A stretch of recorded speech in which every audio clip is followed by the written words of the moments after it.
హయరింఖాముఖధూళిధూసర్పరిన్యస్తాలకోపేతమై గుర్రపు గిట్టలతో రేగిన ధూళి కృష్ణుని ముఖాన ముంగురులపై నిండగా రయజాత శ్రమతోయ బిందుయుతమై రాజిల్లు నిమ్మోముతో గమన వేగంలో పుట్టిన చెమట బిందువులచే అందమైన మోముతో జయమున్ పార్థనకిచ్చు వేట్కని నా శస్త్రాహతించాలనుచ్చుయు పోరించు మహానుభావమదిలో చింతింతు అశ్రాంతము. బావా కృష్ణ, నేనీ యుద్ధం చెయ్యలేను, బంధువులను సోదరులను మేనమామలను సంహరించలేను.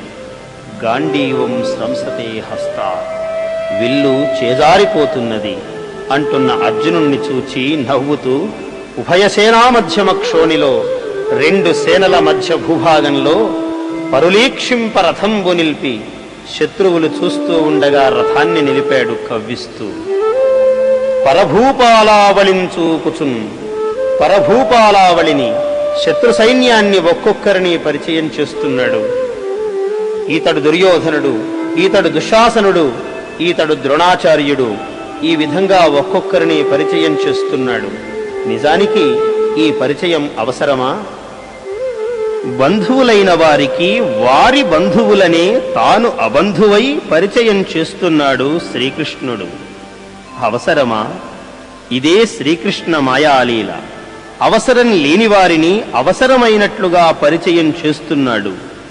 ఈ పరిచయం చెయ్యడంలో ఒక రహస్యం ఉన్నది అంటున్నాడు భీష్మ పితామహుడు. పరభూపాలావళిం చూపుచున్, పరభూప ఆయువులెల్ల చూపులు అన శుంభత్కేళి వంచించు.